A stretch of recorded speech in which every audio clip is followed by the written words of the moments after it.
میں نے اپنی اوقات کو بڑے قریب سے دیکھا ہے. صرف چند سانسیں ہیں، وہ بھی میرے رب العزت کی محتاج ہیں.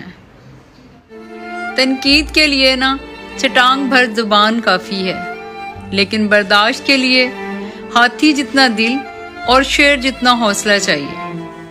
خاک سے بنے آدمی میں اگر خاکساری نہ ہونا تو پھر اس کا ہونا یا نہ ہونا ایک برابر ہے. گفتگو بتا دیتی ہے کہ تربیت کی گئی ہے یا صرف پالا گیا ہے. کچھ رشتے نا کرائے کے مکان کی طرح ہوتے ہیں، انہیں جتنا مرضی چمکا لو، دیکھ بھال کر لو، صاف کر لو، وہ کبھی بھی اپنے نہیں ہوتے. انسان تب سمجھدار نہیں ہوتا جب وہ بڑی بڑی باتیں کرنے لگ جاتا ہے، بلکہ انسان تب سمجھدار ہوتا ہے جب وہ چھوٹی چھوٹی باتوں کو سمجھنے لگ جاتا ہے. اگر تمہیں ایک دوسروں کی نیتوں کا پتہ چل جائے نا تو تم کبھی بھی ایک دوسرے کو دفن تک نہ کرو. اللہ تعالیٰ نے آپ کے عیبوں کو چھپا رکھا ہے نا، تو اس پہ اللہ تعالیٰ کا شکر ادا کریں. دوبارہ گرم کی گئی چائے اور بار بار کیے گئے سمجھوتے، دونوں میں پہلے والی مٹھاس نہیں رہتی.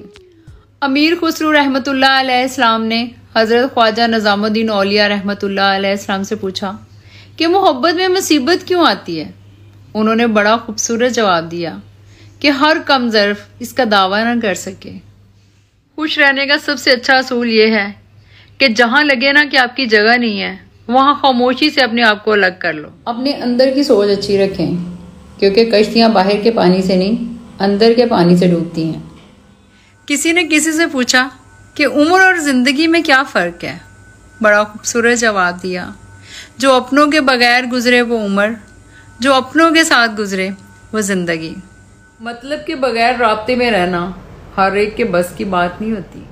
انسان دونوں معاملات میں ہی بے بس ہے، دکھ سے بھاگ نہیں سکتا اور خوشی کو خرید نہیں سکتا.